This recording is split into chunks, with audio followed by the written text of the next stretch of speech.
오늘 말씀의 제목은 깨어 있으십시오입니다. 오늘 본문 말씀은 예수님께서 최후의 만찬을 하시고 십자가의 길을 가야 하는 절박한 가운데 겟세마나에서 예수님이 기도할 때 제자들이 깨어 기도하지 못하자 책망하는 장면입니다. 그런데 이 부분을 우리가 좀 말씀을 통해 확인을 좀 했으면 좋겠습니다. 그래서 이 뒤에 나오는 이어지는 말씀들이 어떻게 이어지는지 그래서 오늘 본문을 조금 더 봤으면 좋겠는데요. 26장 36절에서 46절까지 말씀을 우리가 한번 함께 교독하며 말씀을 봤으면 좋겠습니다. 36절에서 46절까지입니다. 한 절씩 그렇게 교독하도록 하겠습니다. 이에 예수께서 제자들과 함께 겟세마네라 하는 곳에 이르러 제자들에게 이르시되 내가 저기 가서 기도할 동안에 너희는 여기에 앉아 있으라 하시고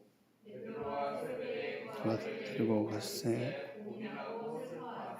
이에 말씀하시되 내 마음이 매우 고민하여 죽게 되었으니 너희는 여기 머물라 나와 함께 깨어 있으라 하시고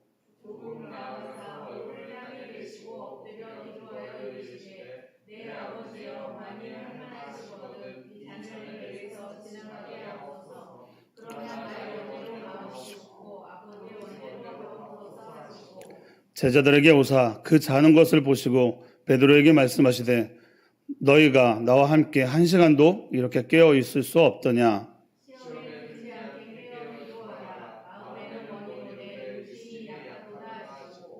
다시 두 번째 나아가 기도하여 이르시되 내 아버지여 만일 내가 마시지 않고는 이 잔이 내게서 지나갈 수 없거든 아버지의 원대로 되기를 원하나이다 하시고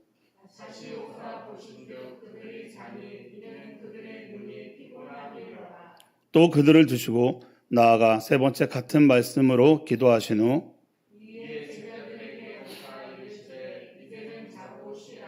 보라테가 가까이 왔으니 다 함께 읽겠습니다. 일어나라 함께 가자 보라 나를 파는 자가 가까이 왔느니라. 아멘. 여러분 분위기가 지금 어떠신지 어떤 느낌이 오시죠? 누가복음에서는 예수님이 제자들에게 깨어 있으라고 한 차례 말씀하신 것으로 나오지만 마태복음과 마가복음에서는 세 차례 제자들을 찾아가 깨어 기도하라고 말씀하십니다. 여러분 그런데 그들은 어떻게 잘 수 있었을까요? 38절 말씀에 보게 되면 내 마음이 매우 고민하여 죽게 되었으니 라고 말씀하실 정도로 예수님은 번뇌하고 있었는데 그 말을 듣고도 잠을 자고 있었다라는 겁니다. 누가복음을 보게 되면 예수님이 기도하는 장소와 제자들이 있는 장소를 묘사하고 있는 말씀이 있는데요. 제가 읽어드릴게요. 누가복음 22장 40절 41절입니다. 그곳에 이르러 그들에게 이르시되 유혹에 빠지지 않게 기도하라 하시고 그들을 떠나 돌 던질 만큼 가서 무릎을 꿇고 기도하여 돌 던질 만큼 너무나 가까운 거리임을 말씀하고 있습니다. 그러면 예수님이 부르짖는 소리, 땀방울이 핏방울이 되어 떨어질 정도로 간절하게 기도하는 소리가 그들의 귀에 들리지 않았겠습니까? 근데 그 소리를 듣고도 잠을 자고 있었다는 겁니다. 마태복음에서는 너희가 나와 함께 한 시간도 이렇게 깨어 있을 수 없더냐, 시험에 들지 않게 깨어 기도하라 라고 예수님이 강하게 말씀하셨다면 누가복음에서는 조금 더 유하게 표현하고 있는데요. 제가 그 말씀을 읽어드릴게요. 45절 말씀인데요.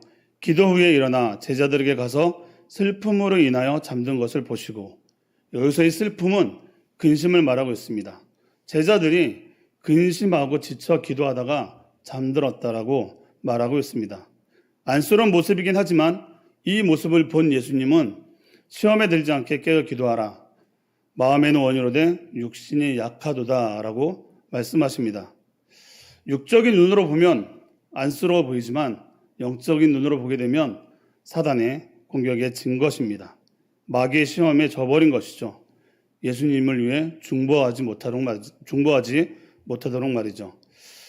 베드로전서 5장 8절 말씀을 보게 되면 근신하라 깨어라 너희 대적 마귀가 우는 사자와 같이 두루다니며 삼킬 자를 찾나니. 사단은 기도하는 자를 가만두지 않습니다. 그러나 사단을 이기는 영적 무기는 바로 기도입니다. 여러분 예수님이 3번이나 찾아갔음에도 불구하고 잔다라는 건 사단이 주는 시험인 것이죠. 땀방울이 핏방울이 된 그 주님의 모습을 보고도 어찌 다시 잠들 수 있단 말입니까? 그럴 수 없죠. 제자들은 예수님이 와서 깨웠을 때 그때 정신 차리고 다시 깨어 기도했어야 합니다. 그런데 그 시험을 통과하지 못하고 또 잠들었다는 것이죠. 사단에게 완전히 지고 만 것이죠. 사랑하는 성도 여러분, 기도는 하나님께 시선을 맞추는 거라 했습니다. 그 시선이 다른 곳으로 옮겨지는 순간 사단은 바로 여지없이 낚아챈다라는 것이죠. 그래서 늘 깨어 기도해야 한다라는 것이죠. 여러분, 파수꾼이 무엇을 하는 사람인지 알고 계시죠? 도시를 지켜야 할 파수꾼이 망을 보지 않고 졸고 있다면 어떻게 되겠습니까? 자신뿐만 아니라 그 백성들도 다 같이 죽게 됩니다. 그래서 파수꾼은 늘 깨어 있어야 하는 것이죠. 다시 말해 깨어있는 기도는 나를 살리고 주변을 살린다라는 겁니다. 챔버스 목사님 말에 이런 표현이 있습니다. 나와 함께 깨어있으라.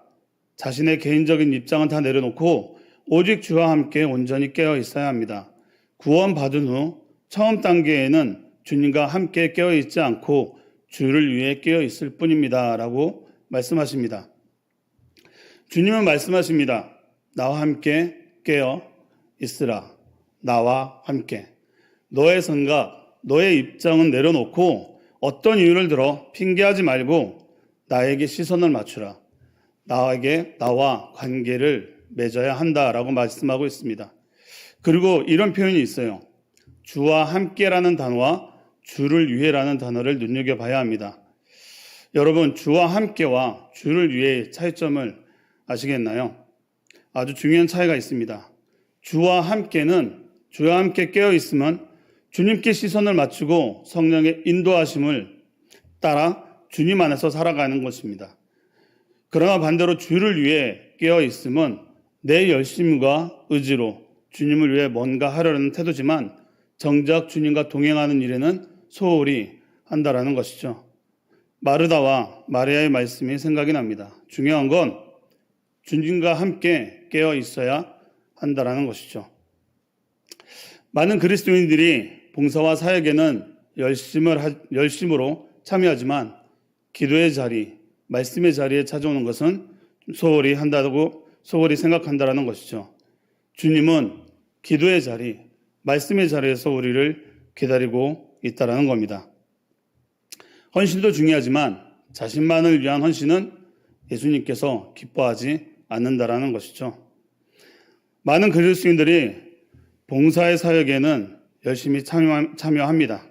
그런데 그 중심 안에 예수님을 찾는 것들이 소홀히 된다라는 것을 말하고 있는 것이죠. 성경은 우리가 단순히 주님을 위해 일하는 것이 아니라 주님과 함께 살아가고 있는 것을 말하고 있습니다. 예수님께서도 제자들에게 요한복음 15장 5절 말씀에 나는 포도나무요 너희는 가지라 그가 내 안에 내가 그 안에 거하면 사람의 열매를 많이 맺나니 나를 떠나서는 너희가 아무것도 할 수 없음이라 라고 하셨습니다.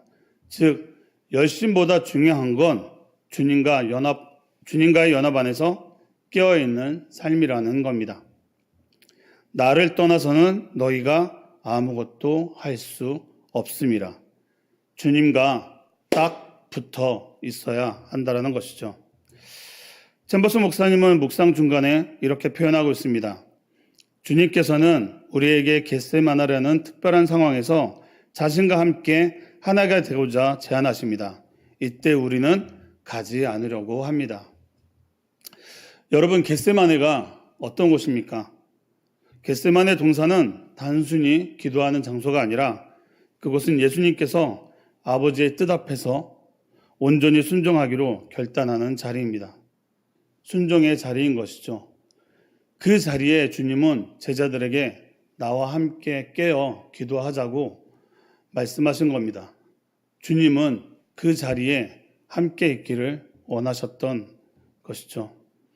사랑하는 성도 여러분, 주님은 여러분과 함께 있기를 원하십니다. 그런데 싫어요 주님 하고 그 기도의 자리, 순종의 자리를 거부한다면 제자들이 잠들었던 것처럼 우리도 영적 무기력, 영적 침체에 빠지게 된다는 것이죠.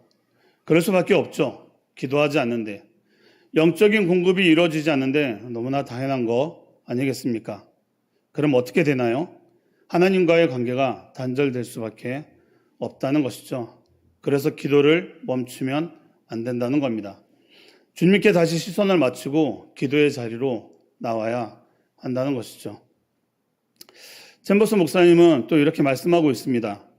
제자들은 인간적으로 사랑할 수 있는 최대의 사랑으로 주를 사랑했습니다. 그러나 그들은 주께서 무엇을 추구하시는지 이해할 수 없었습니다. 겟세마네 동산에서 그들은 자신의 슬픔 가운데 잠이 들었고 그렇게 친밀했던 3년 동안의 관계에서 3년 관계에 불구하고 끝에 가서는 모두 예수님을 버리고 도망쳤습니다. 라고 말합니다. 오늘 본문 말씀 앞절 33절에 베드로가 고백한 내용이 있습니다. 베드로가 대답하여 이르되 모두 주를 버릴지라도 나는 결코 버리지 않겠나이다. 베드로는 인간적으로 사랑할 수 있는 최대치의 말을 한 것입니다. 다른 사람은 몰라도 저는 주님과 함께 하겠습니다. 그렇게 말하자 주변의 제자들도 저희들도 그렇게 하겠습니다. 라고 장담하죠.